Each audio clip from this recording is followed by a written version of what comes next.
Nowadays, the issue of mental health is becoming more known to everyone than ever before. And when it comes to our young people, the adolescents, the teenagers, it is actually rising at a very high speed. My name is Dr. Hanifah Namala Sengendo. Dear parents, wherever you are, October is a mental health month. It is about reminding ourselves about mental health. I'll begin by letting you know with a little story. We know that all over Uganda we have national exams going on.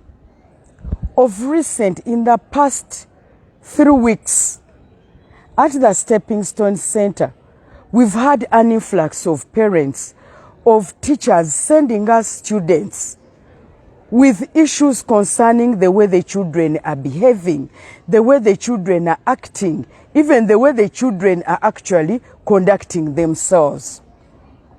On further analysis, I realized that during this particular time, most of children over 70%, they have a certain degree of mental health illness or ailment or disease, just to make it as clear as possible. My name is Dr. Hanifah Namala Sengendo. I'm a pediatrician and adolescent health expert. I am here to remind you as parents, school owners, whoever is a human being anyway, that we are in the mental health month. What is mental health anyway? Just to bring you to speed, mental health is so embracing that it involves our emotions. It involves the way we socialize. So socialization meaning that the way we behave before people. Mental health concerns our mind, our body, the way we act, the way we behave. And by the way, because of that, mental health affects the way we think, the way we feel, and the way we act. So all that is mental health. So when you come to me and say that, you know what, this child, this mother or this parent has changed the way they act with others, then I should use some scoring sheets and we screen, do you actually have a mental health problem? Because mental health is the well-being.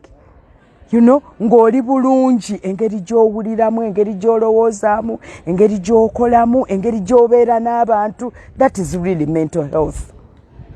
Since we are in the mental health month, there are so many things that are happening around our children. Why I talked about that story is that we know that nowadays our children are exposed to a lot of information. They are actually at risk. For example, as they are doing their exams, some, ill-hearted people are already giving them drugs to be high and stay awake the whole night to read. And as they do that, they get all those side effects of drugs and they end up with mental illnesses. Guess what? It is not so easy to just say someone has a mental ailment, illness, or disease per se. But for us as people in that profession, we can actually add up 1 or 2 things. We have tools that we use and we can be able to know. But now we are talking as layman. I mean, you are a school nurse, you are a parent, you have your candidate or you have your child, or how would you easily understand that your child may, and I'm using the word may, because you don't just diagnose by yourself. By the way, don't come to me and say, Dr. Hanifah, my child has a mental health problem. You say may have, because also me, the moment you come, I don't just put my hand down that this child has, unless if I've talked and we have really had good screening. How may you suspect? We are increasing awareness. There are certain things that happen. By the way, in the previous episodes, we talked about the issue that scientifically the brain continues growing up to the age of 20. Even some people take it up to 24. The environment makes this brain grow, based on what it is exposed to. So now you are there exposing the children to different things, you know, even a lot of pollution, but of great importance, especially during this time of national exams. Some children are misbehaving. Some people are telling them, take this so that you stay awake, so that you be high, you read longer. Incidentally, those things are causing problems to our children. Much as our children are staying longer in the night because they are on, you know, they are reading preps, but also they wake up to read at night, you know. I don't even remember what we used to call it. Night preps, but we had different terminologies. Let's be critical, us as parents, us as school owners, the wardens and the matrons, you know. Are children taking anything that make them awake? Because in some schools I've been told children wake up at 2 a.m., they start doing exams, and they kalamba until the next day 10 p.m. So you can imagine they might be enticed. Remember, when we are talking about the teenage time, the time of adolescence, this peer pressure, you take this, you'll stay awake, then you pass exams, you read more. Let's be careful. Some of the signs that actually may make you suspect that my child might have a problem. We said the way children feel, the way they act, emotions. One of the child that was brought to me was a 16-year-old. A former well-disciplined child had turned up to be very rowdy. Even in prep, the child would be shouting, she would be standing on the chair saying that, you know, we have to pass, we have to, you know, in a way that is not really very coordinated. Just to find out and interrogate further, this child was taking something. Guess what? It had entered the school gate somehow. You know these things. And the child was lied that you will read better. Indeed, she was reading better, but it had made her be agitated. So that agitation, if you see your child has changed the way they talk, the way they react to simple things, you know, leave alone being annoyed, these small, you know, highs and downs, we all go through that. I'm not just talking about mood changes, but I'm talking about a behavior that is new but persistent. The mood. A child who is not smiling when they should be smiling. The change in the sleeping patterns. Because I know they should be staying awake, but that is a bit intentional. But if your child comes to you and says, Mommy, Daddy, I no longer sleep during the night, be concerned. Don't just take it for granted. Yes, they can have that anxiety. So that would be like 1 or 2 days. But 2 weeks and more, the child is complaining of, you know, poor sleeping, you know, patterns. During the day is sleeping, during the night is all awake. Please take particular interest. That could be one of the signs. We have other signs that really need a lot of observation. I've talked about the mood. You see, some child being persistently moody. Leave alone. I know we have these antisocial personality disorders. That one wouldn't be a new behavior. There are, of course, some teenagers or children that would be antisocial, and you know, we deal with that differently from different specialists, you know. But if a child now is becoming moody than ever before, he's just laughing anyhow, or is just like annoyed or down. I know my students say, Dr. Honey, we are depressed. They don't even know scientifically they are not really depressed. They are just having some of those ups and downs that we all go through. I mean, we all do have those moments. So if this happens, please be curious to know. We have actually got increased fights, especially among candidates. Fighting, you know, or even beating others that are, you know, because yes, they are sort of stressed, but they are pressured up. We are under pressure, Dr. Honey, we are under pressure. But we went through that pressure. But anyway, some people react differently. Because of that pressure and the need to finish syllabus, now they're on facilitation, now you now have to pass exams. Briefing is on the 14th. Let's be careful. Let's support our children. Let's try to make some more observation about the behavior of our children.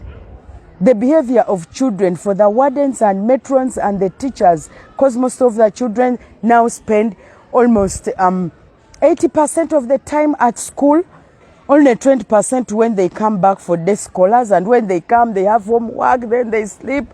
My son was telling me that, Mommy, I'm stressed, I have a lot of homework. I guess he was just pressured up. Okay? Some children may change the way they dress.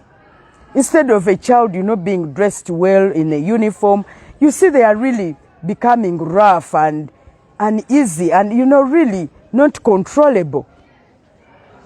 Leave alone these small times when the children are feeling excited, they are not tucking in and they are just putting on illegals and sandals. That is pretty a transient behavior excitement, if I may use the word.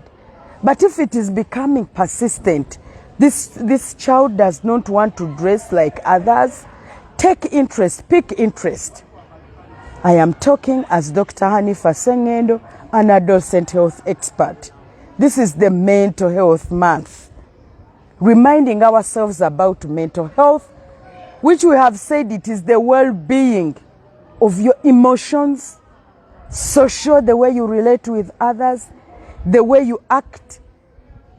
It encompasses the way you feel. So if you have a child who comes to you and they are feeling sad, unrealistically, Mommy, I'm feeling sad all the time.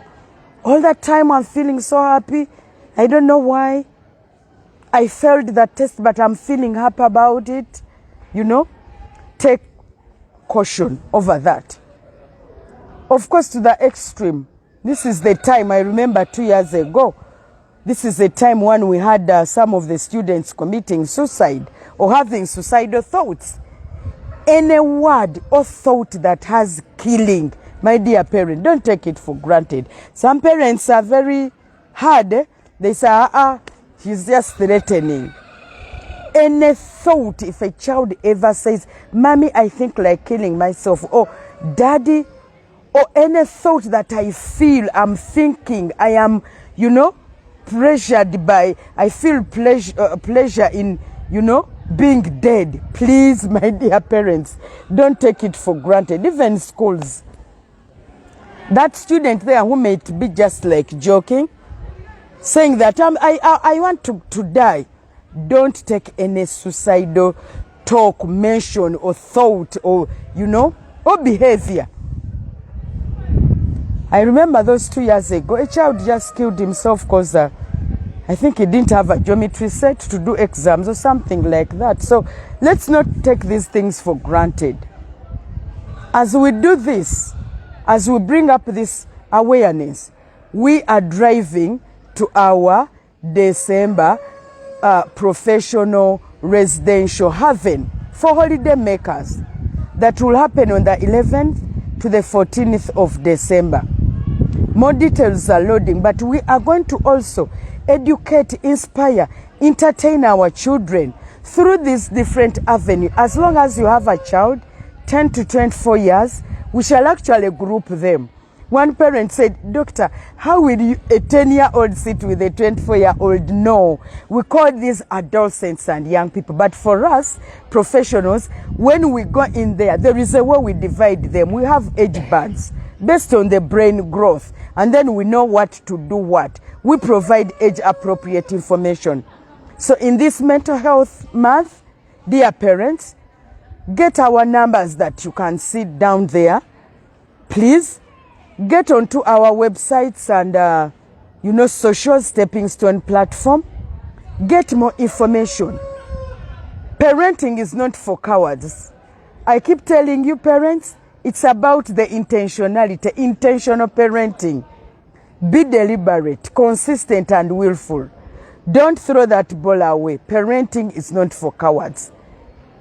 As the residential haven is loading on the 11th to the 14th of December, please be interested in mental health, because we shall have an opportunity of screening our children who may actually be having those complaints, and then we shall help you refer or manage where we can.